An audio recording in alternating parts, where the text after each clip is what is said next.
We are counting down. Hello, everybody. We are live here once again today, and we're coming at you from Facebook. We're going to be out on YouTube, as you all know, and a lot of you are actually coming in through the podcast, Media and Marketing.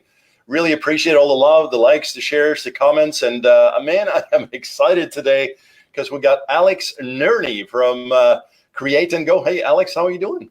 Doing phenomenal, Juan. How are you doing? Hey, great. Good. Yeah, so we're going to talk a lot about what Alex is up to, and he's a hard guy to get, so I'm excited to have him on here today. Very successful in the blogging business, which you all will hear about today, and I've titled this "How to Build a Successful Blogging Business and Escape the 9 to 5." And this is something that we all have probably considered at some point and have never quite gotten it off the ground. And so we'll be sharing some screens and details here today. But Alex, maybe we'll just hand it right over to you and talk a little bit about what this business is all about right now and how this came about. I'm just interested in your history and how this came about. Yeah, pretty crazy. So we got started September 2015 was when we kind of officially registered the domain name for our first really successful blog. But at the time, really what happened is Lauren and I started out like many people. We were just really frustrated working the typical 9 to 5. Always felt like there was more month than money.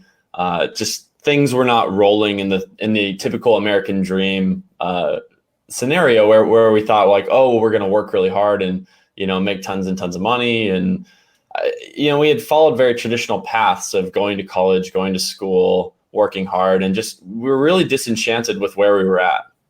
So I went to this business conference for this book called The Millionaire Fast Lane, went there and saw these other successful entrepreneurs. I had always done entrepreneurial stuff before this, but it just really reinvigorated me for this idea of like, let's try to make something happen. And so we started out and we just started by building a website. It wasn't more complicated than that. At the time I was a personal trainer and Lauren was a vegan and loved health and wellness. So it just seemed like fitting to start one on health and wellness. Fast forward, the first blog that we started didn't work. It was a failure. It was a blog called Health and Happy Hour. And the idea was that we would talk about health and wellness as well as like drinking and having fun. Didn't work. And there's a variety of reasons for that. But then we started another one called avocado.com. And that blog started to do well, started to get some traction, started to get some readers.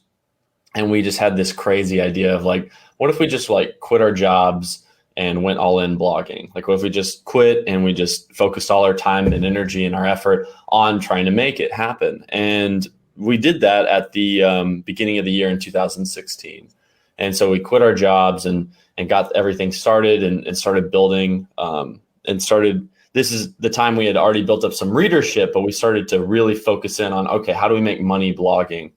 And over time, as soon as we quit, we started doubling our revenue from that first month on, and we kept doubling, and eventually hit 40 grand a month. Our 8th or 9th month, no, I think it's our 10th month into blogging on Avocado. And so we built up that blog and have been continuing to build it still to this day. It doesn't make 40 grand a month now. It makes 10 to 20 depending on the month. But that's pretty good. And we started another separate blog called Create and Go, where we teach people how to start a blog and how to build a blogging business and kind of escape the 9 to 5 like we did. That's the long and the short of it. I see.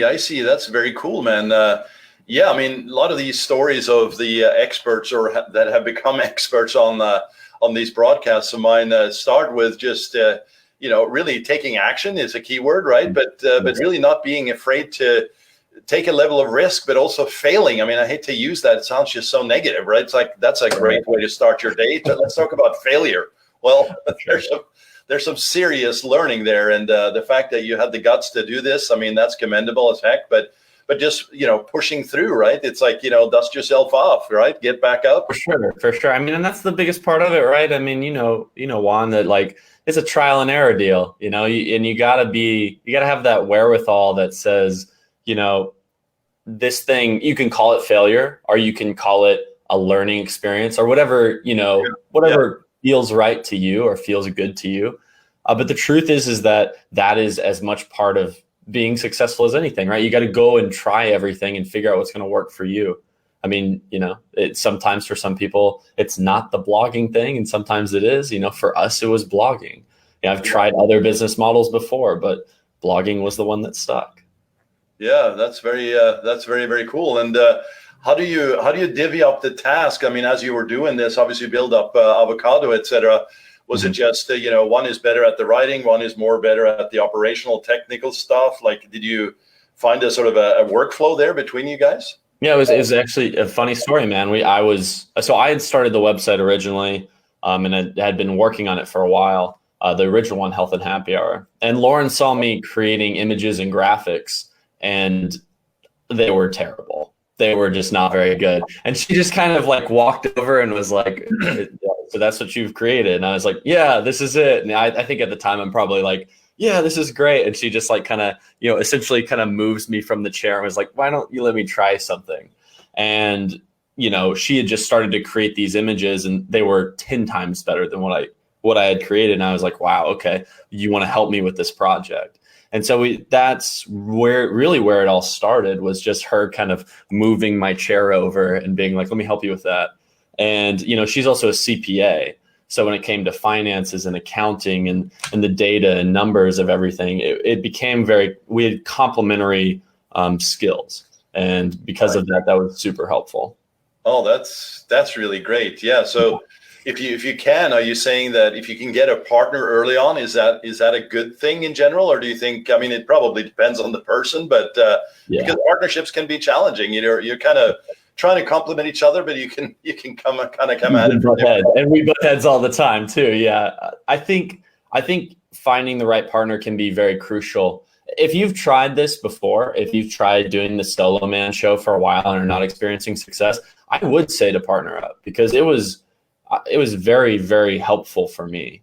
And I need someone with that complementary skill set that wants to like go through the data and wants to go through our credit card statements and be like, hey, we got charged more for this than we should have. Like, I'm somebody who just doesn't pay attention to that stuff. Right. So it was crucial for my success. I would not be here without a partner. And I think that's very true for some entrepreneurs, is that they're going to need that sounding board of somebody else. There's also some one-man shows who can do it all, but that's just not me, man. I need that partnership. Right. And that partnership could also take form of, like you mentioned, the Millionaire Fastlane. I think it was like a mentor or mentorship, right? You could be a solopreneur and you could do this, but having that support, which we'll get more into as we start talking about your course. But yeah, each one is different, clearly. But I advocate a mentor or a partner as well. Yeah, I agree. I think it's that sounding board, right, Juan, where you have some crazy idea and you need somebody who's not as deep in the weeds as you to like kind of look at it and be like, hey, like this is a good idea, or this isn't. Yeah, exactly. No, that's awesome, man. Now, before we get into some of the specifics here, because I want to provide some great takeaways as always. What is really the next sort of level as you're taking on the next 6, 12, 18, 24 months forward? I know you have a mission statement and some pretty lofty goals. Can you talk about that a little bit and what you're trying to provide here? Yeah, for sure, man. So like our big mission statement with Create and Go now is like, we want to help 10 bloggers reach $10,000 per month blogging. I think we've reached 6 or 7 at this point. We want to help, which is an awesome feat. I don't want to like gloss over that, because like that's like those things mean so much. Like it's not just like the freedom that we've gotten. It's like helping somebody else achieve that same freedom is just like an amazing experience. The other thing is like we want to help 10 people get $10,000 a month, 1,000 people get $1,000 a month per month blogging. I mean, for some people, that's such life-changing money. That's gas and groceries and bills and these types of things. Like having an extra $1,000 a month can be very life-changing. And then we want to help 1,000 people reach, an extra $100 a month. Like, again, it's just that, it's that little bit of income that can really impact somebody's life. And that's kind of the high-level mission of Create and Go. We have personal, like financial, like growth goals. But we're interesting on the growth side of it, man. We have goals, but sometimes, we didn't set out to reach $100,000 a month, man. We set out to do, to make like enough to have freedom. and like whatever that cost, it wasn't some lofty thing we set out to do. Obviously, when we reached it, it was great, but we just focus more on this idea of the process, where we look at the right in front of us right now, and we just focus on working on the most important thing, like right in front of our face, and we don't think as much about like these massive like lofty goals. Right. Yeah, no, it's clearly good to have goals, but you don't want to sort of just be lost in trying to figure out a goal that's so far out there. You just right. Get going. I mean, obviously, you and Lauren have a lot more invested, and you have a lot of success stories now, so it's perhaps easier. But having just a process for this in place that works is obviously useful for you and helpful for you, but also as you start to train and teach your students. In fact, we're going to dive into that a little bit now, but would you say that, because blogging obviously is still very important, but do you think blogging just sort of industry-wise has changed over the last maybe 2-3 years, or what specifically do you see as kind of maybe a change in that marketplace or in the approach? I think one of the biggest differences that I see, that for a long time, blogging was more this spray and pray sort of idea, where we put out a ton of different content and we just, for all sorts of different things. I think actually where Google is moving towards, and you got to keep in mind what Google wants, if you want to be a successful blogger. I think where Google moves towards is like more of this authority model, where they want to see like actual genuine authorities on the subject. We saw this with the Medic update with SEO, where most health blogs, including our own, got hacked off by a lot of content because they wanted people who were like certified MDs, like writing the posts and things like that. It feels like that's where Google is going to continue to move, like in my mind. And I think that's what somebody who wants to blog, or somebody who has a business who wants to add it into it, I think that's what you need to focus on. You need to focus on like the genuine, how do I become the true expert in said field? And I think the more you do that, and the more you spread out your content, and the more you spread out those things, like Google will be able to recognize this is an actual expert. So like, Google is scanning like your LinkedIn, like they know those things, right? So they're going to be able to tell like, hey, is this person an actual authority in this topic or not? And I think that's where they're moving. I think that's the big difference that I see. Yeah, you mentioned the spray and pray, and I've done a lot of SEO and also at the agency, which we of course still do, but we never quite got onto the black hat. We test a lot, but white hat, solid writing. The EAT model from Google, right? The expert, authoritative, trusted sources, and you mentioned LinkedIn, all the links, the link juice, of course, as you talk about as well. I know in the course. Very, very important still, and blogging as sort of a vehicle or as a tool or a strategy. I mean, all of these things are still important today, and I love blogging as well. We talked about writing. I haven't written as much, but you're getting back on the horse, and that's what matters. Yeah, exactly. Yeah, exactly. So and we're going to dive into a little bit specifics here. But by the way, interesting, Alex. I noticed that. Pinterest, they filed an updated S1 today. I don't know if you saw that. Their IPO range is now at $15 and $17. It's quite a bit down from the 12.3 billion in the market that they had. But interesting, they have 265 million active users as of late last year. And I know you do a lot in Pinterest marketing, which we'll be getting into here as well. But before we do that, which I think this is very, very exciting, because when we talk about blogging, we talk about the tech stuff. We talk obviously about the expertise-ness, if that's a word, of providing value in that sort of specific area, not just going broad and wide and a mile deep and a mile wide, or whatever the expression is, but you get specific and all of that. But yeah, so you have the setup of it, the technical aspects, the research, all of that sort of baseline stuff, and that is very important, I know. And then of course you have the traffic strategies, which of course include the organic and the links and SEO and of course Pinterest as an example here. And then finally the monetization, like how do you get all of this like activity monetized? It's great to be found in search. It's great to have all this sort of new branding positioning out in the marketplace. But perhaps you can start with, like, I have your site up. In fact, let me load that up right now. Good. And talk about where somebody would start. Obviously now this is, we're showing createandgo.com here, guys and gals. And, Alex is going to kind of take us through the beginning steps to even get started. Yeah. And then dive into a little bit more on the traffic side and then monetization. And then we're going to close out with some exciting questions at the end here, but it'll be very brief. But maybe you can take us through that 1, 2, 3 there real quick, Alex. Yeah, I'll hand it over to you again. Let's actually start with avocado. I think avocado actually will provide an easier examples for us. So you're looking at that there, yeah. Yeah. Let's click on the yoga tab if you wouldn't mind. The yoga tab, there it is. There we go. Okay, so like the big thing with monetizing, you bring up such a great point, and something like I want to kind of emphasize for people who want to make money online is that it really deals with the specificity of what you're writing and how well your product ends up solving the problem that people have.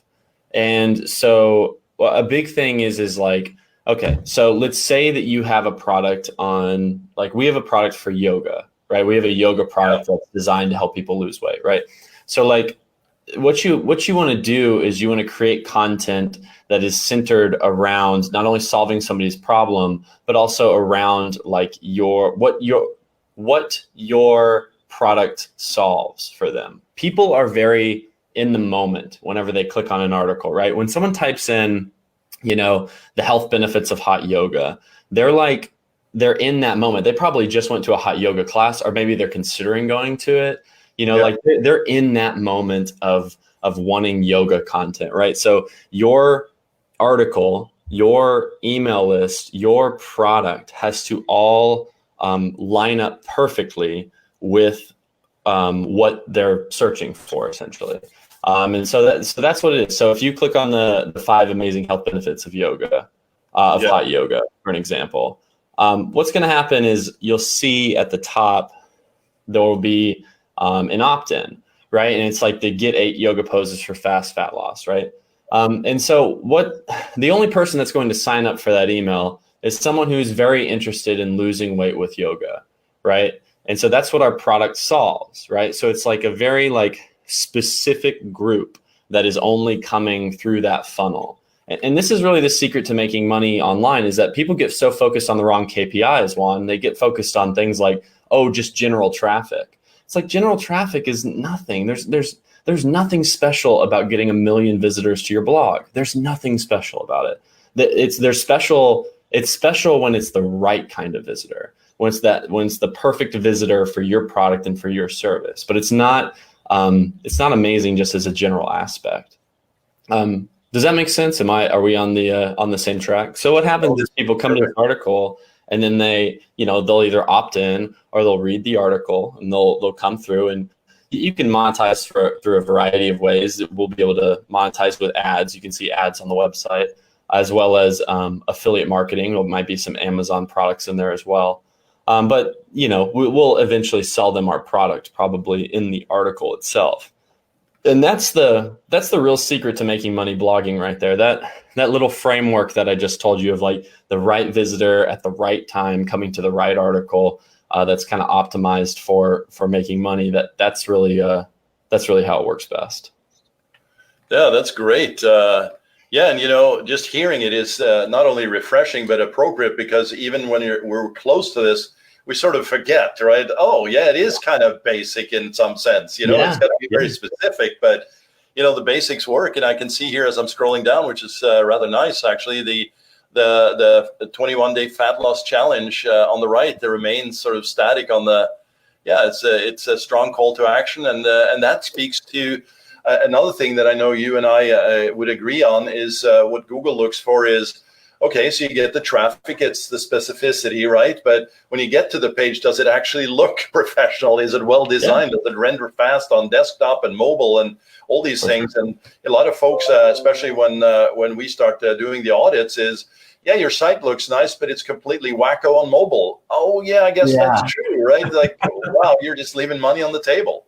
Yeah, we tell people that all the time because everybody edits on their desktop, right? So everybody's on their big, wide, beautiful laptop or desktop. It looks great on there. And then you go to mobile and it is a miserable experience. And at least for us, man, I don't know if it's same is true for you. I think 80 to 70% of our visitors are mobile.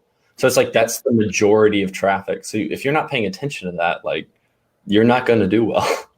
Yeah, absolutely. And analytics will help you kind of dissect that. And, we work also in B2B marketplaces, and it's a little more desktop there than the B2C, but, each market is different and you have to check it out. So, well, that's great. Well, let's use this as an example. So let's say that I have a yoga, I'm a yoga expert, and I know there's sort of divisions within the sort of the yoga, umbrella term, but if I had this, something like this, and I had my guides up, maybe some video training, I have a course, and I want to drive some traffic. Maybe I'm ranked already. I have some traffic, and my conversion path is okay. I'm looking good, but I really want to kind of really bump it up. I know that you are using Pinterest marketing, and we actually have a client that is doing quite well with that as well. But like, how would you start now? Let's see, bump up the traffic. Maybe you have some media to spend in terms of investment in ads, etc.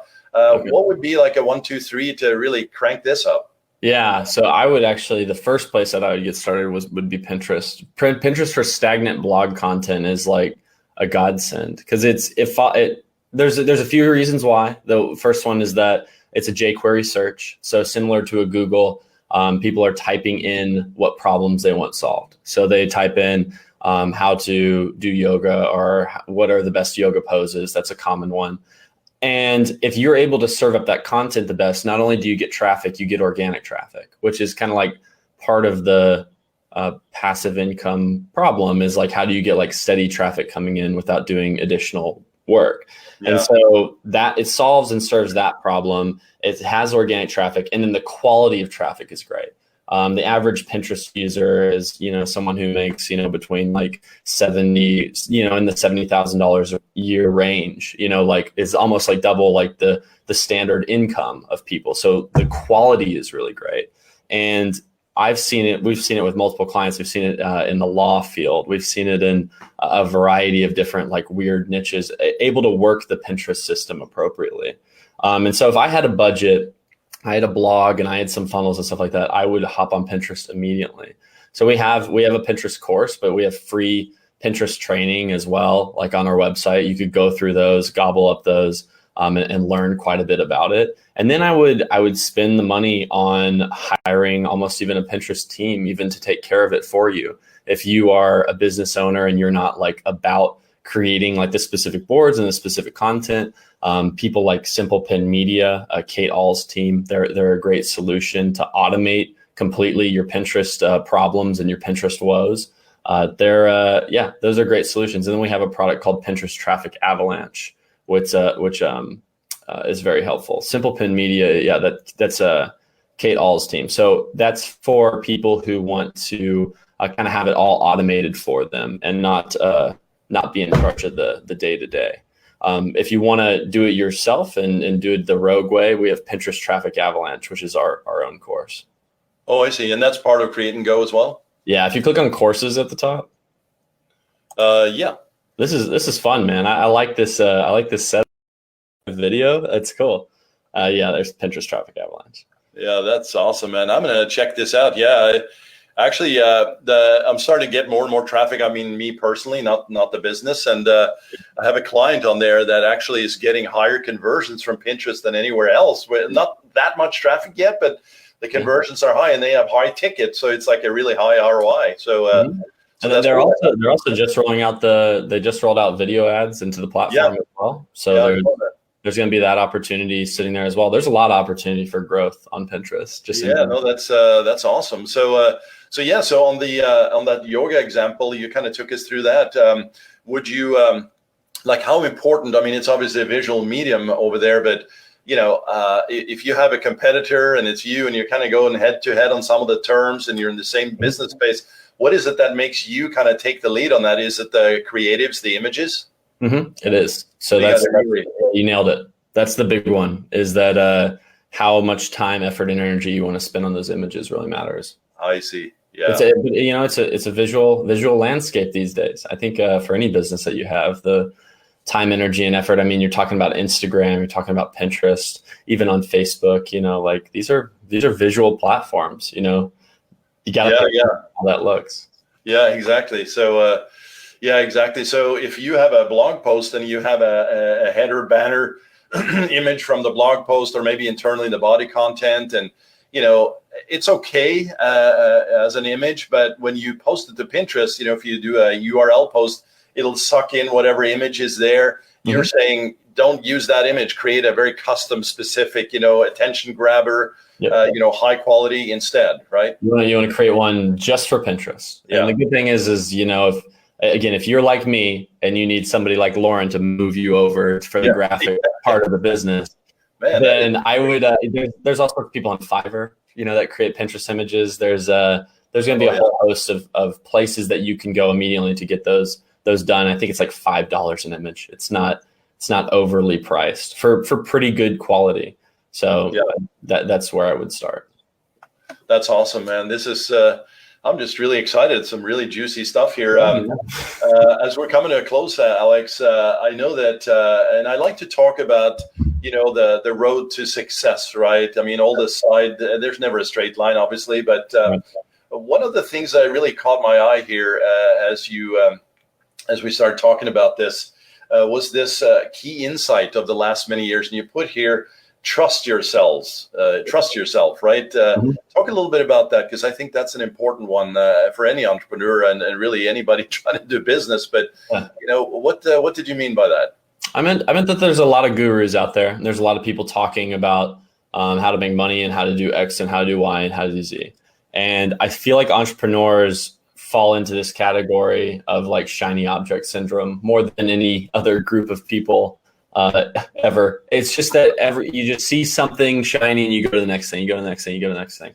And the problem is, like, with a lot of people I talk to, they read tons of self-help or tons of different books. And what's happening really when you're absorbing all that content is you're kind of getting like different messages like thrown at you. And our business only really took off whenever I got to this point of like, I'm just going to stop listening to everybody and I'm just going to trust myself. I'm going to trust myself to be able to figure this out. I'm going to trust myself to be able to figure out how to make these funnels work. I'm going to trust myself to, take the bits and pieces from other people, but implement it in my own specific way. And when I got to that point, that's when our business really started to go. And it's something that I'd encourage everybody. You got to get to this point of like, it's great that somebody else is doing it like that. It's wonderful that they're, making that work, but I trust myself to know myself and my audience better than what they know. That's what I meant. Yeah, that's I was thinking maybe that was it, because that shiny object syndrome. I mean, and also I deal with authors, entrepreneurs, consultants, trainers, coaches, and of course larger businesses too on the agency side. But it's this sort of like, oh, I'm gonna copy Gary Vaynerchuk because he's kind of my guy, or Frank Kern or Grant Cardone, or I'm going to copy Alex Nerney. It's like, hey, man, he's my guy, and it's like, model, learn, pick up the blogging course here from Create and Go, right? Pick up the Pinterest course, but take all that information and make it your own. And also, I know that you provide mentorship beyond just the course, and you have Facebook groups, etc. So pursue that and make it your own, rather than this sort of otherworldly copy of somebody else you have no really understanding of in their background, just on video and nothing else. So Gary V provides such an amazing example, Juan, for this in particular, because if I tried to do what Gary V did, I would not only would I not be successful, I would be miserable. Yeah, like his whole craziness, like I'm on Snapchat and I'm on like that would drive me nuts. Like I totally respect him and totally can take things from his business. Yeah. But I trust myself more than he has an amazing company in what he does. But you got to trust yourself more than that to know, like, no, that's probably not going to work for me. Yeah, no, that's good. Yeah, the hustle. Yeah. Crush it, hustle it. Yeah, crush it, crush it. Well, this is awesome, man. I really appreciate your time. And actually, I had on my notes here, I know you travel too, maybe not as much as others, but, do you have a travel hack or a book or something? Obviously, we're talking about your business and your company here. We're going to get to that in a second, but I'd just like to ask that. Yeah, a big one that many entrepreneurs miss is like buy an external mouse and external keyboard for your stuff. I know that might sound like super basic, but that's like the most helpful thing to have with you at all times. Like, because if you work from like traveling, you're going to be crunched over that keyboard forever. Like being able to space yourself out makes a huge difference. Also, you need to get in that mindset of if you're going to travel a lot, that one bag sort of mentality where you can carry on this one bag and keep everything with you. A more minimalist style to traveling will serve you so much better if you're going to plan on traveling a lot and running your own business.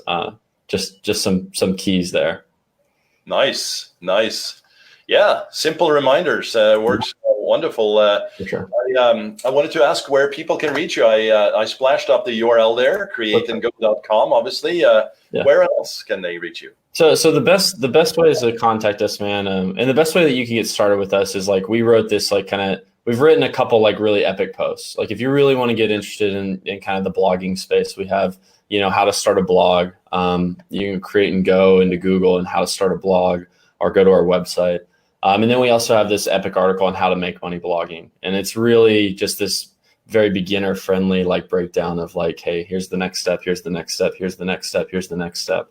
And it really broke down, this is exactly what we did. We took exactly what we did and how we made it work. And we put it into like this really awesome high level overview. So you can get like a big mental image of what's going on and then narrow down, like, here's what I need to work on next. The best place other than that to contact me would probably just be through the website. If you send a contact form through there, it'll get to me. It'll filter its way through. And then our Honest Bloggers Facebook community is another great way to interact and get started.